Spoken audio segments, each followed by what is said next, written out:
Some people, by the way, have to have more than enough money to do what they want, when they want, where they want, with whomever they want, contribute the way they want. If that's their must, they find a way.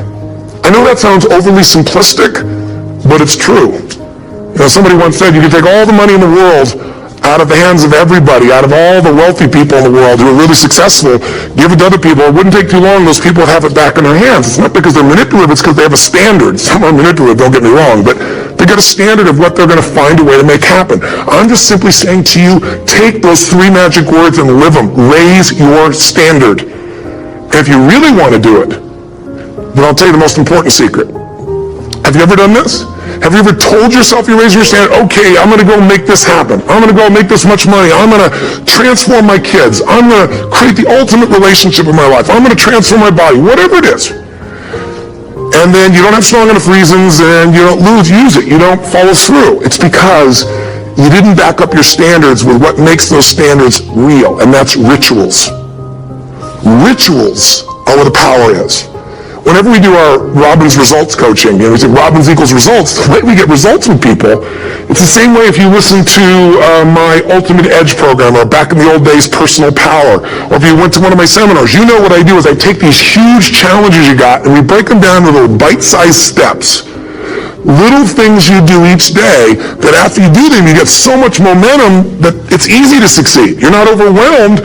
You have these victory day after day after day on little things.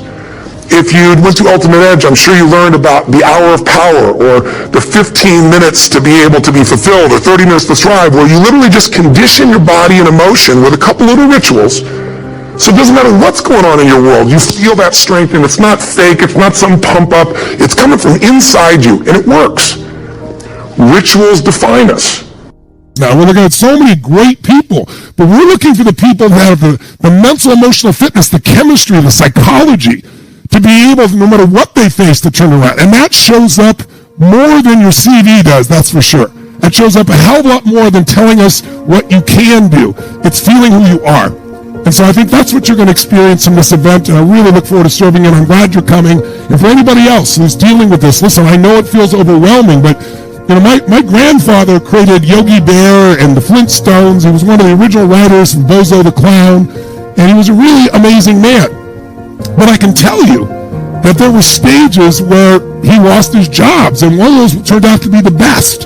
In fact, the people he went to work with were a group called Hanna-Barbera. If you remember as a kid watching those cartoons, some of the biggest cartoons in the company, both those guys, Hanna-Barbera, were fired for Warner Brothers, which was at the time the biggest and the dominant force in cartoons on Earth, and they ended up being bigger than Warner Brothers. I mean, there is an opportunity when a crisis happens, because what it does, if you keep your head together, your strength, your emotion, your vitality, your energy, it'll allow you to find something new. And what's new is always better. Just remember, whatever's happened in your life, if you can develop a belief and a trust inside yourself or of your creator, that what's next is always better. That life is not happening to me. It may look like it's happening to me, but there's some gift in here and I'm going to find it. And you will get that from being in this event day and night for 4 days, and you're going to have a support system of people from all over the earth that will become your friends. It's pretty gorgeous. How many of you, be honest, have felt feelings at times and you were upset, but you didn't share it because you didn't know how, or you didn't share it because, you thought, maybe it's really about me, or you didn't share it because you didn't want to offend somebody even though you were mad or upset? How many got that experience in the past? And when you don't share something, what happens when you just keep it inside and build it up? Yeah, it festers. Does it get better or worse? It gets a lot worse, and eventually what happens, then you blow up about something that could have been handled so much easier along the way. But then there's the other approach, which is you're looking for things on a regular basis to be able to give people feedback about. And some people develop that habit. Or you communicate in a way where basically you're communicating your feelings, like you're upset, but do you always have all the information? No. And so you're making a decision about how to feel based on false information. How many of you have ever gotten upset and later on felt a little dumb because you found out you were upset about something really shouldn't have been upset about? So one philosophy says, keep it inside. The other philosophy says, well, get it out. Well, what if you get it out and then you find out you were wrong? By the way, do we like being wrong? No. So then what would we probably do? Justify, defend? Well, yeah, I didn't know that, but you've done that before. Right? And that does not make a relationship work. Plus, that person gets upset. It's kind of like, anybody ever come up to you and say, why are you upset? And you go, I'm not upset. You go, no, yeah, you are. You go, no, I'm not. Yes, you are. Well, I'm getting upset. Okay, that also happens unless we're really clear. So what we're really going to do is we're going to start a whole basis of studying of communication to remember one thing, and write this in your notes if you would, and that is the quality of your life is directly related to the quality of your communication. The quality of your life is the quality of your communication, period. The quality of your life is the quality of your communication. When people tell me, oh, I'm skeptical, I'm pessimistic, I usually look at them and say, let's be honest, you're gutless. And I'm not saying that to you, John, but if somebody comes to me in that attitude, I go, you're gutless. You know why I say that? Because it doesn't take any guts to be negative. It doesn't take any guts to be pessimistic. It doesn't take any guts to be skeptical. It takes courage to have faith. It takes courage to say, I'm going to try something. Because what you're really telling me, brother, and I'm not being harsh on you, what you're really telling me is you're afraid of being disappointed, and I get it. So many things overpromise and underdeliver. So if you want to know who I am, you don't have to watch how my lips move. Go online. Go in our social media. Read all the people that went through the events and see how many hundreds of thousands of people saying it was the greatest experience of their life. Not it was good or it was really nice or I enjoyed it. People say it changed my life. So don't ask me. Go read or go talk to people online who've been to the events and so forth would be a way to do it. But in the end, there's no free lunch. You're going to have to do your part. And you got to be willing to take a risk of some sort and bet on yourself or you're not going to make progress. But I get it if you're skeptical. I'm not here to try to convince you in any way. But maybe talk to people who've had the experience, because it's easy to be skeptical because really we all want certainty. And if I could give you my 2 cents, John, the quality of your life is in direct proportion to the amount of uncertainty you can comfortably live with. I'm going to say that again for all of you.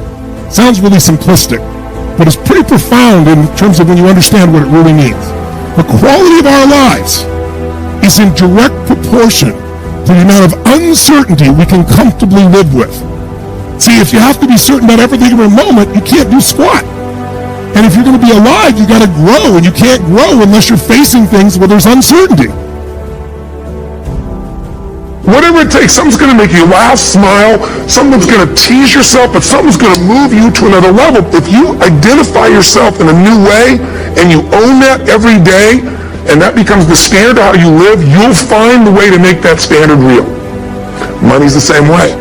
Think about it. It doesn't matter what's happening, quote unquote, in the marketplace. People that make money...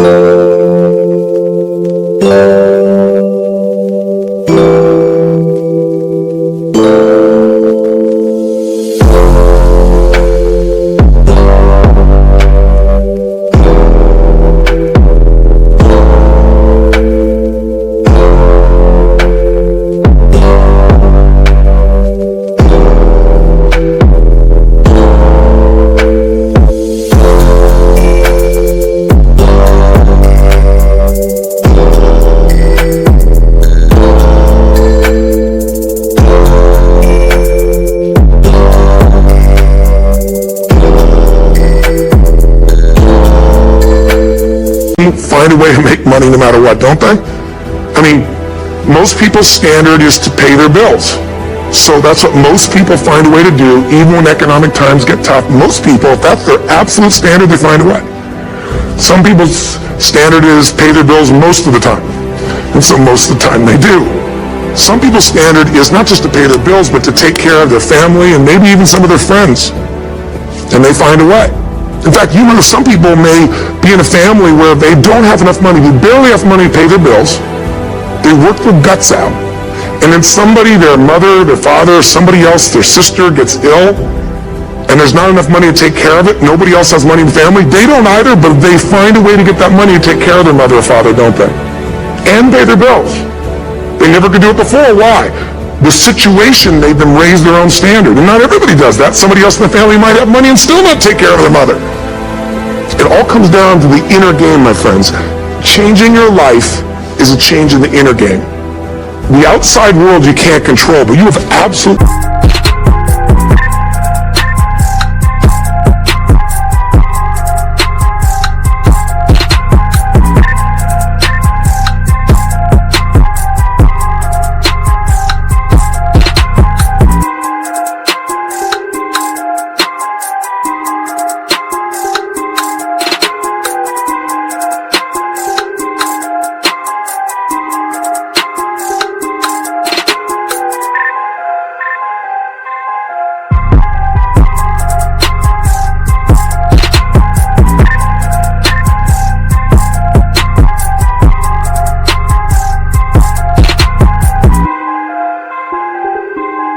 of this one if you learn the dynamics of what shapes you.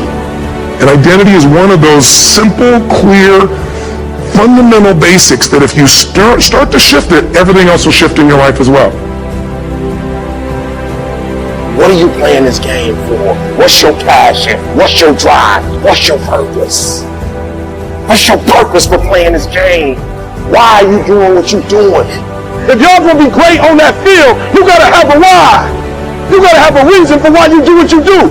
You are phenomenal. You are beyond measure. I need you to act like it. No alarm clock needed. My passion wakes me up. It becomes necessary for us to excel in this. It's not a hope anymore. It's not a preference. It's a must. It becomes so necessary that it connects with our identity, that we feel it is necessary for me to deliver with excellence here because that is who I am. This topic, this thing I'm doing, I care about this. I want to master this. And when we hit that, game changer.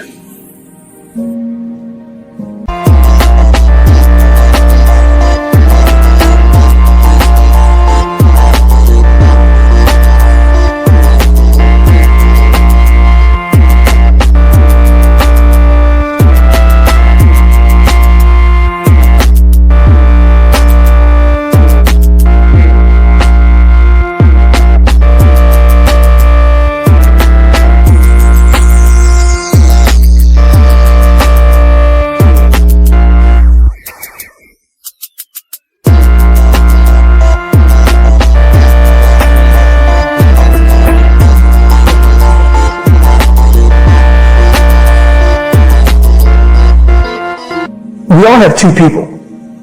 We have the easy voice, which is that very comfortable voice holding you saying it's going to be okay.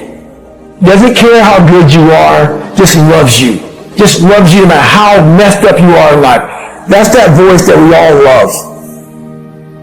This other voice that we walk very far away from is the voice saying, hey man, you're not working your butt off hard enough. 95% of our decisions are made by how you feel in the moment. And that is the problem. Do you feel like getting up? No. Do you feel like making that cold call? No, you don't. Do you feel like doing that third set of reps? No, you don't. We make decisions based on our feelings, and that is robbing you of joy and opportunity.